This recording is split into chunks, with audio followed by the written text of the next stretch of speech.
கிறிஸ்துவுக்குள் அன்பான தேவனுடைய பிள்ளைகளே, இயேசு கிறிஸ்துவின் பரிசுத்த நாமத்தில் உங்கள் யாவரையும் வாழ்த்தி உங்களை கர்த்தருடைய கிருபைக்குள் ஒப்பு கொடுத்து உங்களுக்காக நான் ஜெபிக்கிறேன். பிரியமானவர்களே, கிறிஸ்துவ வாழ்க்கை என்பது மாய்மாலமான வாழ்க்கை அல்ல. அதை முதலில் மிக தெளிவாக நீங்கள் புரிந்து கொள்ளுங்கள். கிறிஸ்துவ வாழ்க்கை என்பது உள்ளதை உள்ளதென்றும் இல்லதை இல்லதென்றும் சொல்லுகிற ஒரு நேர்மையான வாழ்க்கை என்பதை நீங்கள் அறிந்து கொள்ள வேண்டும். அடுத்ததாக, ஒரு மனிதன் கிறிஸ்துவை பின்பற்றுகிறான் என்று சொன்னால் அவன் இருதயம் சுத்தமுள்ளதாக இருக்க வேண்டும்.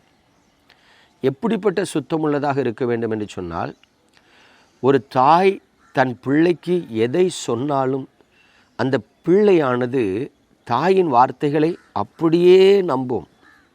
அதே போலதான் நமது ஆண்டவர் நமக்கு என்ன சொன்னாலும் அதை அப்படியே ஏற்றுக்கொள்ளுகிற இருதயம் உள்ளவர்களாய் வாழ்வதுதான் கிறிஸ்தவ வாழ்க்கை. ஒரு குழந்தை தன் தாயை சந்தேகப்படுமா? இல்லை.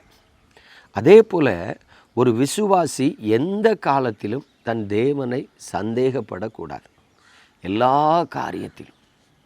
அப்படியானால் அவர் சொல்லுகிறதை ஏற்றுக்கொள்ளுகிற இருதயம் எப்பொழுது நமக்கு உண்டாகிறதோ அப்பொழுதுதான் நாம் உண்மையான விசுவாசி அல்லது அப்பழுக்கற்ற தேவனுடைய பிள்ளை என்று அடையாளப்படுத்தப்படுவோம்.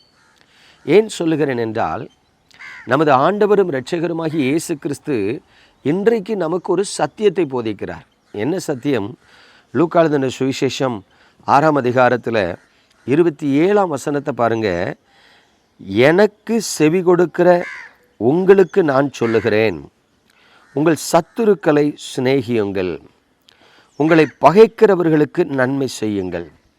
பிரியமானவர்களே, உலகத்தை நீங்கள் கவனித்து பார்த்தால் உலகத்தில் இருக்கிற மக்கள் தங்களை நேசிக்கிறவர்களை நேசிப்பார்கள், தங்களுக்கு உதவி செய்கிறவர்களுக்கு உதவி செய்வார்கள், தங்களை பகைக்கிறவர்களை பகைப்பார்கள், தங்களை வெறுக்கிறவர்களை வெறுப்பார்கள். இதுதான் இந்த உலகம் நமக்கு கற்றுக் கொடுக்கக்கூடிய ஒரு பாடம்.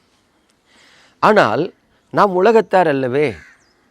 ஆண்டவராகிய இயேசு கிறிஸ்து சொல்கிறார், நான் உலகத்தான் அல்லாதது போல நீங்களும் உலகத்தார் அல்ல. அப்படியால் இயேசு கிறிஸ்துவின் போதனைகள் அவருடைய வழிகளை நமக்கு கற்றுக் கொடுக்கிறது. இப்பொழுது இயேசு கிறிஸ்துவை பின்பற்றுகிறேன் என்று சொல்லுகிற மனிதன் அவருடைய போதனைகளை கை கொள்ள வேண்டும். இதுதான் கர்த்தராகிய தேவன் நமக்கு நியமித்த ஒரு கட்டளை. என்னிடத்தில் அன்பாயிருக்கிறேன் என்று சொல்லுகிறவன் என் கற்பனைகளை என் கட்டளைகளை கை கொள்வானாக என்று சொல்லுகிறார். இப்பொழுது இயேசு கிறிஸ்துவினுடைய போதனையை பாருங்கள். உங்களை பகைக்கிறவர்களுக்கு நன்மை செய்யுங்கள், உங்களுக்கு சத்துருவாய் இருக்கிறவர்களை சிநேகியுங்கள் என்று சொல்லுகிறார். கடந்த மாதத்தில் ஒரு தம்பி என்னிடத்தில் வந்து பேசும்போது சொன்னால், ஒரு பர்டிகுலர் நபரை குறித்து என்கிட்ட சொல்லி, இன்னார் உங்களை குறித்து அவதூறாக பேசுகிறாங்க அப்படின்னு சொன்னான். அப்போ நான் அவரை பார்த்து சொன்னேன், தம்பி, அவர் போன வருஷம் வரைக்கும் என் கூட இருந்து ஊழியம் செஞ்சார். இந்த வருஷம் என்னை விட்டு பிரிந்து போயிட்டார். என்னை விட்டு பிரிந்து ஒரு மனிதன் போகிறான் என்று சொன்னால் ஏதோ ஒன்று என்னிடத்தில் அவருக்கு பிடிக்கவில்லை என்று அர்த்தம். ஸோ என்னிடத்தில் ஏதோ ஒரு காரியம் பிடிக்காமல் என்னை விட்டு பிரிந்து செல்லுகிறவர் நிச்சயமாக என்னை குறித்து நல்லது சொல்ல மாட்டார், தீமையாகத்தான் சொல்லுவார் என்று சொன்னேன். உடனே அந்த தம்பி என்கிட்ட கேட்டான், என்னென்ன இப்படி சொல்கிறீங்க? அப்போ நான் சொன்னேன், வேறு என்ன சொல்ல முடியும்? என்னை விட்டு பிரிந்து போகிறவர் என்னை குறித்து நல்லதாக சொன்னால் எனக்கு சந்தோஷம். என் கூட இருந்து என்னை பகைத்து பிரிந்து செல்லுகிறார் என்று சொன்னால் கண்டிப்பாக ஒரு தீமையாக தான் சொல்லுவார். என் கூட இருந்துக்கிட்டே ஒருத்தர் என்னை குறித்து தீமையாக சொல்கிறாருன்னு சொன்னால் நான் அதில் யோசிக்கக்கூடிய ஒரு காரியம் இருக்குது. என்னை விட்டு பிரிந்து செல்லுகிற மனுஷன் நிச்சயமாக தீமையை தானே சொல்லுவார். இதில் நான் யோசிக்கிறதுக்கு என்ன இருக்குது அப்படின்னு சொன்னேன். பிரியமான தேவனுடைய பிள்ளைகளே, பல வருடங்களுக்கு முன்பு டிஜிஎஸ் அங்கிள் வந்து செய்தியில் சொன்ன ஒரு வார்த்தை எனக்கு பசுமரத்து ஆணி போல் பதிந்திருக்கு. அவர் சொல்லுவார், கர்த்தருடைய ஊழியத்துக்குன்னு வந்துட்டீங்கன்னா உங்களை குறித்து புகழ்ந்து பேசுவாங்க, அதையும் உங்கள் இருதயம் ஏற்றுக்கொள்ளக்கூடாது. உங்களை வெறுத்து பகைத்து தீமையாக பேசுவாங்க, அதையும் நீங்கள் உங்கள் இருதயத்துக்குள்ளே கொண்டு போகக்கூடாது. உங்களை குறித்து புகழ்ந்து பேசுகிறத குறித்து சந்தோஷப்படவும் கூடாது, உங்களை குறித்து வெறுத்து பேசுகிறத குறித்து சங்கடப்படவும் கூடாது அப்படின்னார்.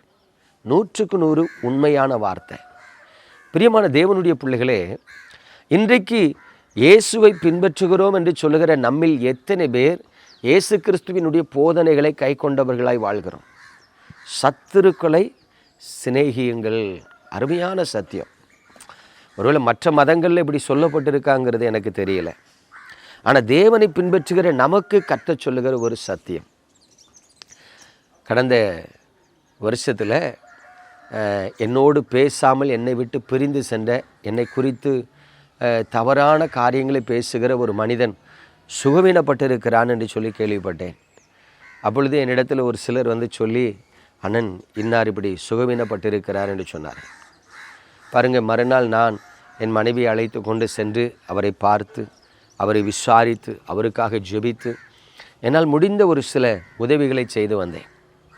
பாருங்கள், நான் போய் அவரை பார்த்த உடனே அவர், அண்ணே பிரைஸ் தி லார்ட், நல்லா இருக்கீங்களாண்ணே, நீங்கள் வருவீங்கன்னு எதிர்பார்க்கல. பாருங்கள், ஒரு செகண்டில் அவர் இருதயம் மகிழ்ச்சி அடைந்து களிகூற ஆரம்பித்தது. அப்பொழுதுதான் நான் ஒரு சத்தியத்தை புரிந்து கொண்டேன். நம்மை பகைக்கிறவர்கள், நம்மை வெறுக்கிறவர்கள் ஒருவேளை பலவீனப்பட்டு இருக்கும் பொழுது நாம் போய் பார்த்து அவர்களை விசாரிக்க பாருங்க, அந்த நேரத்தில் அவங்க நம்மகிட்ட எப்படி அப்ரோச் பண்ணுறாங்கன்னா, அவங்களால நம்ப முடியாத ஒரு சூழ்நிலை வருது. நம்மகிட்ட பேச மாட்டாங்க, நாம் அவங்கக்கிட்ட பேச மாட்டோம், நாம் அவங்கள பகைக்கிறோம், வெறுக்கிறோம். ஆனால் நான் உபத்திரவப்பட்டு இருக்கிற பொழுது என்னை தேடி வராங்கன்னா உண்மையிலேயே அங்கே அன்பு இருக்குது. நாம் அன்புள்ளவர்கள் என்று நம்முடைய சத்துருக்கள் புரிந்து கொள்ளுகிற ஒரு வேலை எதுனா, அவர்கள் உபத்திரவப்படும் பொழுது நாம் போய் விசாரிக்கிறது, அவர்கள் தேவையோடு இருக்கும் பொழுது நாம் போய் அவர்களுக்கு உதவி செய்கிறது தான் நாம் தேவனுடைய பிள்ளைகள், நாம் அன்புள்ளவர்கள் என்று நம்முடைய சத்துருக்களும் புரிந்து கொள்ளக்கூடிய ஒரு சூழ்நிலை.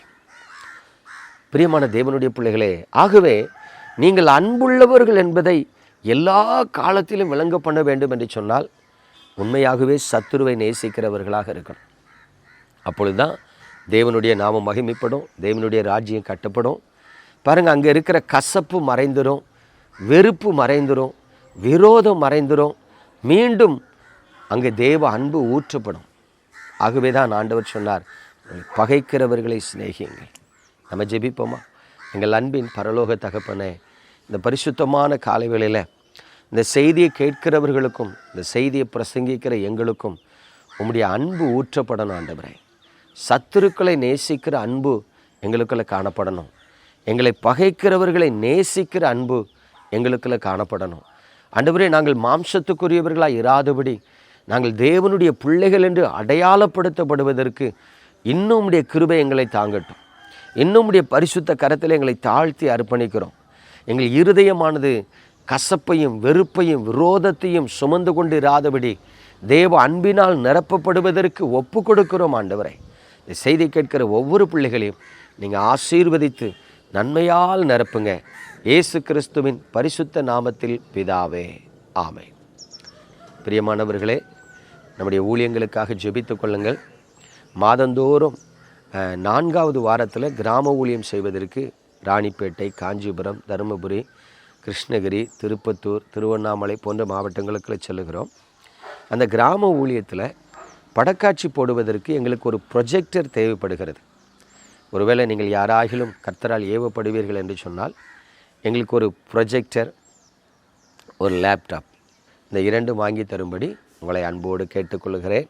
கர்த்தர் உங்களை ஆசீர்வதிப்பார். God bless you.